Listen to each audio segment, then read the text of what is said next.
تكرر راسنا أبي أحمد بويا جلدي ساتي أدوة تولسيتون الباتي كديس أبدا لب اللنجرات شو باتوا أبري ثاني ذا تينيا يكساني تي مراتين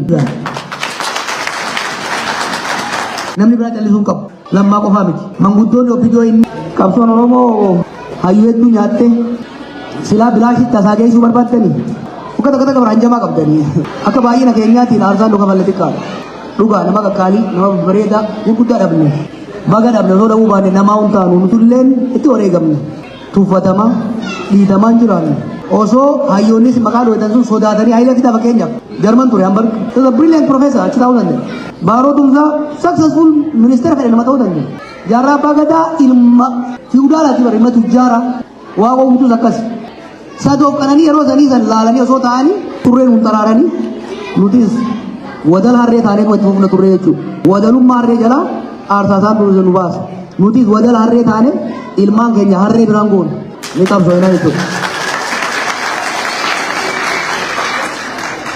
ओए मरी काबाओ व्यापाओ जर्नोन इब्सा केलनी जिरा वनी बेकामु काबू एजन्नोन प्रकोम बियसनी तोरमे इथियोपिया मरीन फुरामु का बियाव एजन्नोन आप बिले लमानीत दुरुमाओ गा बियति गल्ले राखाफने याली हेतु गोने कैसती rakkoon oromiyaaf taate rakkoo Itoophiyaadha afaan qawwee osoo hin taane mariidhaan furamuu qabdi mariidhaan nuti qophiidha ibsi yeroo hedduu hunda bahu kanu handidee wayyaaneen Muhammad 27 caccabsee isin bulchite yaadis isin bulcha wayyaaneen Muhammad 27 Tigraay keessa opposition tokko hin turre Oromiyaallee hin jiraatu jee humna hin qabneen fadhiidummaa isaa irraanfatee harka laamshaadhaan nu dha'uu deeme harki irra caccabe Abiy Ahmed kanaaf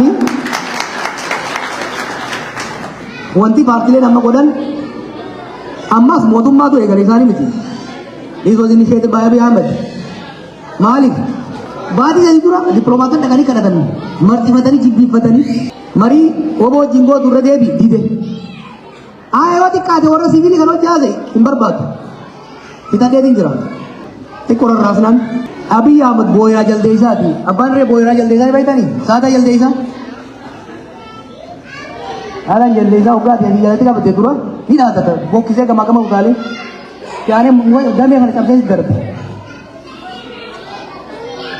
aduma tolsiituun albaatii gadhiisa aduma siituun ilmoolee isaa gad darba gaaf kaaniif lafa badda jechuudha wanni inni amma godhaa jirus laafatu kaayyoon inni deemuun maali tokko araaran barbaade jeeti qilleensa amma deemu kana jalaa ba'u fedhe arreef yaadate Oromoon tokko ta'uu qaba ejjennoon arra dhiyeessan maal isaan Oromiyaa irratti mootummaa ce'umsaa dhaabatu jedhanii ni jiran lolli Oromiyaa keessa jiru mariidhaan haa furamuu jedhanii ni jiran anaabii guutuu qaban jedhame paartilee san waaqatittuu inni isaa taa'u gaafii lafti xiqqoo kana gaafilee muraasa minimaal deemaan dhiyeessanii jiran Oromiyaa irratti mootummaan ce'umsaa ijaaramu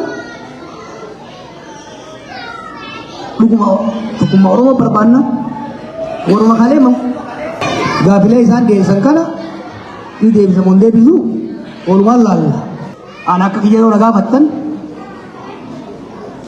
Abiy Ahmed aangoorra jiru mariin ilaa filaameedha ta'uu hin danda'u jeetiin jala mureetiin jira kan ammoo qabatamaan lola Tigraay kana akka achi hin geenyeef gaafa dhayine irraa kaafne every time we tried jarrinis gaafa singalleef ture koree jaarree koree manguddoota gama obbiyootis gama abaa'ootis adda addaa jiran warra tippellee firraayis dura tola jeeti booda diigi dubbiin amaara Oromootuun gadi fagoodha mariidhaan jenneeti eegalle golee cuufaa isaan keessaa kan namni jiru oofee dhaamsi amma Oromoon wal jidduutti wal hubachuu qabdii jedhanii girdii godhan kana baatii jaa hayyuun Oromoo beekan Oromoo irra bichaate gaaddisa Oromoo gaddaamu kuudee kana irra godhuuf deeman jee garagalche hidhaa baana amal sadeen isin calli jettan kana yoo xiqqaate initiative lama kanaan keessa hirmaatee ture tokko marii Oromoof Amaaraa lammaffaa fuuneeti ministeera nageenyaa jalatti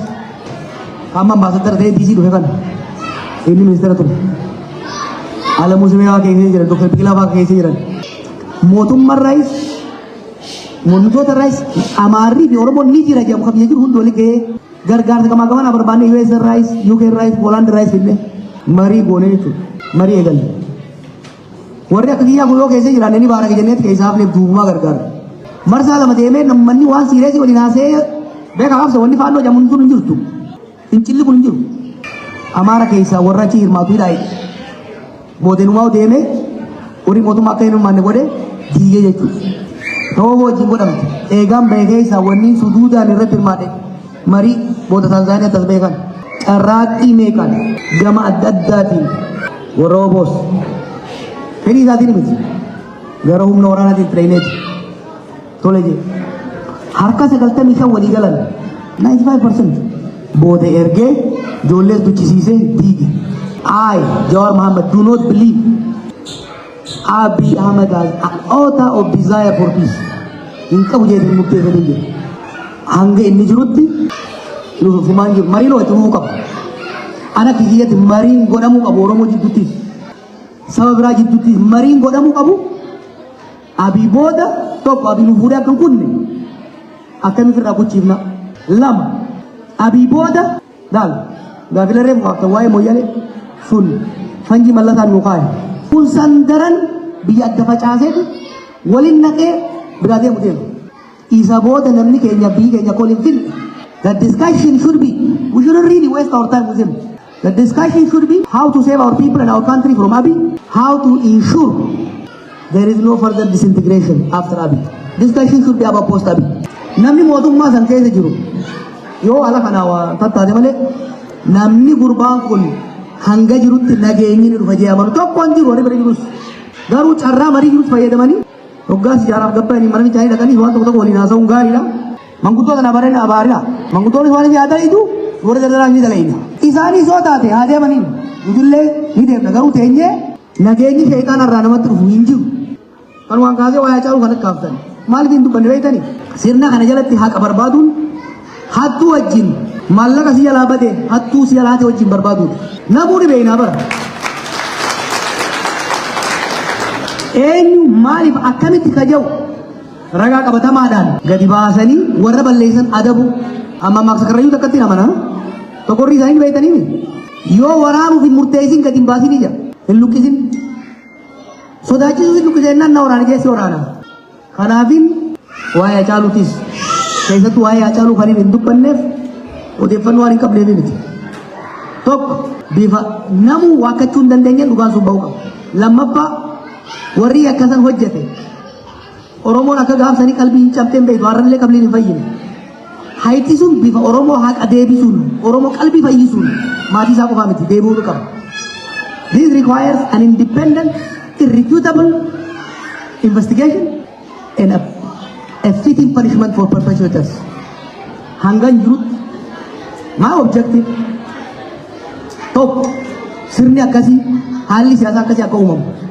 Abadan lubbulleen jiraachuu baatan warri waan san hojjete qabrii isaanii irra teenyee yakka isaanii itti mudaa teenye. We will do that. So ammaaf obsa hin irraanfatina garuu muddamina. Justice requires patience sometimes. Naam salamaa magarsaati obboleettii dabarsite. Dhaga'ee iyyeetiin abdadha. Haala biyyi teenya uummanni keenya amma jiruun cal'isuun ulfaataadha. Yeroo jeneraalonni namichi guyyaa tokkotti ajjeesuu danda'u, dhabamsiisuu danda'u, gadi ba'anii dubbataa jiranitti namni biraa callisuu qabu. I agree with you. Lammaa qofaa miti. Manguddoonni obbidoo inni ifirraa harcaasee kaleessa asii haamu sun gadi ba'anii dubbachuu qaban. Kaleessa alagaa jala ta'anii yakka isaan dalaganii afoon ilaa jennee dhiifneef. Har'a isaaf guuta baana jennaan madaa kaleessaa nutti qotuudha. Ata minimum manguddoonni obbidoodhaa gadi ba'anii no karaan dhuunfaan barnuu himan hundi isaanii gadi ba'anii karaan madaa uummata kanarratti yeroo dheeraa raawwatan itti fayyisanii keessaa tokko karaan itti toobatan keessaa tokko gurbaan kun hin ta'u osoo jennuun isinis ni balleessisiniif hin ta'u jaarmaa keessaniif Oromoof hin ta'u Itoophiyaaf hin ta'u osoo jennu ni beekna jedhan osoo hin beekin they did not know who he was. Fuudhanii achirra kaa'anii isaanis facaase biyyaas facaase. Lammaa qofaa miti warri sirna san biyya san keessa jiranis carraa argatanii ni beekanii barra. They are seasoned politicians. Wattaadara darbii irraa kaase yaadee keessa muddatanii jiruun muuxannoo isaan barsiiseef biitii tun guyyaa guyyaan laaffata farcaa haacaa laamshaa deemaa akka jirtu ni ilaalan hundi isaanii no not in my name not anymore jechuu danda'uu qaban jechuudha kana bakka hundatti dhiibbaa wal qabdan isinis lafti Oromoo gamaa gamana Adam Tuulaatiitu qalbii dhiyeessirree ishee dhimma kanarratti Oromoo kanaan jedhe Somaalee Oromoo wal bira binneeti Narsin bira taa'amu dhaggeeffate dunaa ta'u nan wacan gamaa gamana yeroo Oromoo kana qaqqabinaan jedhe waan jettuun aboo nuti biyyaa malee biyyeeti lolle biyyee hedduu qabna haadhamteen dhumtu biyyarra fuulleeffadhaa jira sini galaami